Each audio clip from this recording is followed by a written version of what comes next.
Morning, folks. I hope you're all okay. I hope you've all had a lovely week so far. And I hope you enjoyed the good weather. I'm looking at my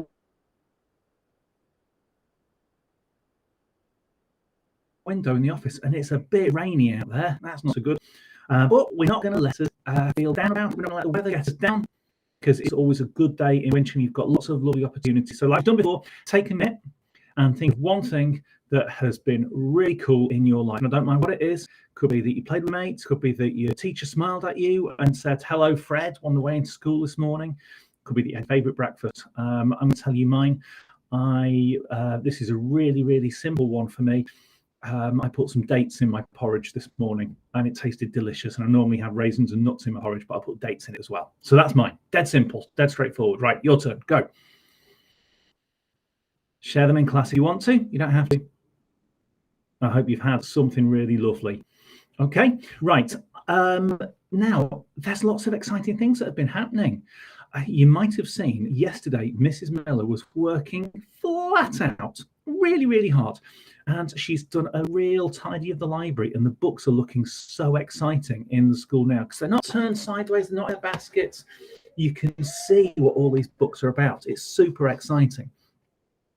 And we've started our global goals work.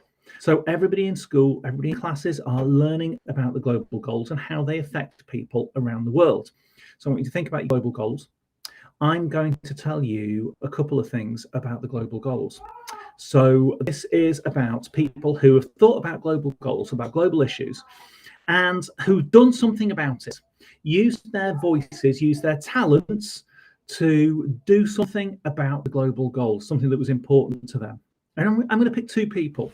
Now, the first one I'm going to pick is because I found this really, really cool book. And to be honest, I wasn't sure quite how it linked to the assembly. So I just thought, I really love this book, so I'm just going to share it with you anyway. It's called Black Icons, an illustrated children's book celebrating 20 leaders and unsung heroes of Black history, because October is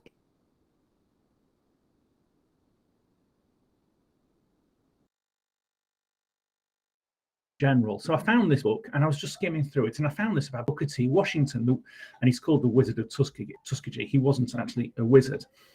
But Booker Taliaferro Washington was an amazing person who lived long ago in the United States. He was born in 1856 and did many important things during his lifetime. One of the most special things about Booker T. Washington was that he helped a lot of people to learn and grow. He started a school called the Tuskegee Institute in Alabama, where he taught African-American students important skills like farming and craftsmanship. This was a big deal because at that time, not all kids had the same opportunities to learn. Booker T. Washington did some incredible things in his life. He became a famous speaker, which means he talked to lots of people and inspired them with his words. He even advised some of the most important leaders of the United States. So we can learn a lot from Booker T. Washington. He showed us that no matter where we come from, we can achieve great things if we work hard and never give up. He believed in the power of education and wanted all kids to have a chance to learn and succeed. If you want to know more about this amazing person, you can read his books like Up From Slavery and The Story of My Life and Work. His life is full of interesting stories that can teach us valuable lessons. So there we go. That's it. That's all the information that we have in this book. And it's brilliant because there's lots of people in this book and all you get is a picture and then a page of information. So there's loads of people. We've got America's first Black female doctor, Harriet Tubman, who we talked about in assemblies before. And even got George Crumb, the inventor of the potato chip, or a crisp. So you never think, you eat your packet of crisps at lunchtime, you never think about who actually invented them. So it was George Crumb, the inventor of the potato chip. Now, that book is called, where have we got it? Let's go back to the library. Here we go, Black Icons. And I've just ordered, just before I started recording this assembly, I've just ordered a couple of copies of this so that we can have them in the library and so that you can have a flick through and read about them. But the person I wanted to talk about today was because we really love the Little People, Big Dreams books. They're really, really cool. Marcus Rashford. So we've gone from Booker T. Washington, who used his voice and spoke to people in 1856, long time ago, to Marcus Rashford, who used his fame and used the things that were important to him to make changes as well. So two black people, people of colour, from different parts of history, doing exactly the same thing for very similar reasons. But you might have heard of Marcus Rashford more recently. Now, in a humble district of Manchester, England, lived a boy who spent all day practicing with his football. His name was Marcus, and though he didn't have much, he felt rich. He had his family's love and his neighbours' affection. Everybody liked him. His mother worked from dawn to dusk, bringing food to the table. She even skipped meals to make sure her children had enough to eat, so her children could eat. Mum didn't eat meals so that her children could. And even so, the school had to rely on free school meals and the help of food charities. And we've talked about what the food bank is in school and how we can help people by giving them the chance to go to the food bank to get free food. Now, Marcus was 5 when he started playing as a goalkeeper for a local football club. As they polished their skills on the playing field, the girls and boys learnt not only to be good players on the pitch, but even better people off the pitch. Marcus went from defending the goal to being the best at attacking it. The day he helped his team win a tournament, 15 scouts were watching, and soon he joined the academy at Manchester United, one of the top teams in the world. For 11 years, Marcus worked hard to become a great forward. Every time he played, he felt he was doing it not only for himself, but for his family, friends, and everyone in the neighbourhood who had shared his dream. So he's thinking about other people as he's playing. When he was given a place on the first team, Marcus knew this was his chance to show those who believed in him that he deserved their trust. He had to sit on the bench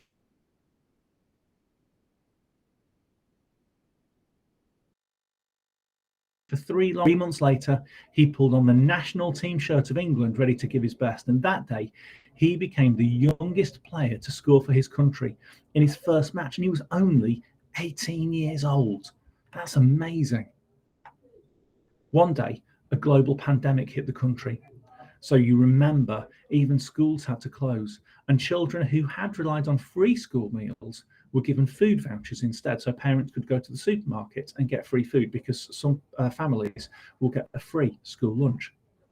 Marcus realised many families in his hometown still struggled to feed their children, couldn't afford to feed the children. So Marcus worked with a food charity to make sure that no child would go to bed hungry, not just in Manchester, but across the country. He also wrote a letter to the government asking them to keep helping families during the holidays. The next day, even the Queen was talking about his letter. It forced politicians to help those in need, and it turned Marcus into a role model for the next generation. He'd sparked a sense of solidarity all around the country. Marcus felt prouder than ever when he represented England as part of the Euro 2020 squad. The team knelt at the beginning of every game, sending a message of unity, equality, and justice, saying that everybody feels the same. Now, sadly, Marcus and 2 others missed their penalties in the final match shootout. There were a few noisy and angry people who wrote terrible, racist things about them. We know that racism is wrong. We know that. Everybody here knows that it doesn't matter what colour of your skin is. Everybody is welcome here. But everyone else in the country felt proud of their players. People came out to support Marcus and to stand up to the bullies. And as long as there's a cause worth fighting for, little Marcus will be there to give a helping hand, because stars only become true heroes. Sorry, get rid of the notifications. True heroes when they inspire others to stand together for what is right. There we go. Rashford 1, Injustice 0. So some pictures of Marcus Rashford. Now, the impact that he had. So he said that some people who can't afford certain things who will get free school meals. So families will get some support. But until 2020, it used to only happen during term time when schools were open. And because of what Marcus Rashford did, it now happens throughout the year. And schools send out food vouchers or vouchers for supermarkets where that's a thing. So he did an amazing thing. So everybody turn and look at where you've got the global goals displayed in your classroom. Tell me which global goal Marcus Rashford, or there's actually 2 that you might be thinking of that he was working towards. Okay, tell your partner, tell your teacher. Yeah, zero hunger, no poverty is another one as well. and actually reduced inequalities, because he's saying this is important for everybody.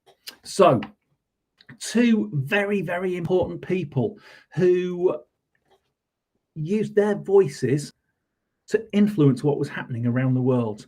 So Booker T. Washington, education, thought that was really important. Marcus Rashford, zero hunger. They saw a problem and they used their words, their voices, to solve the problem, and they became incredibly inspirational people. There you go. Have a think. How are you going to inspire people? How are you going to use your words to make the world a better place? You might not have a big difference like Marcus Rashford did. It might be that smile that you give somebody in the morning when they're having a bad day that changes their day. And that's really, really powerful. Okay? It might be that thank you you give to a teacher because of the lesson that they've taught you, or the smile you give to somebody else who's on their own on the playground.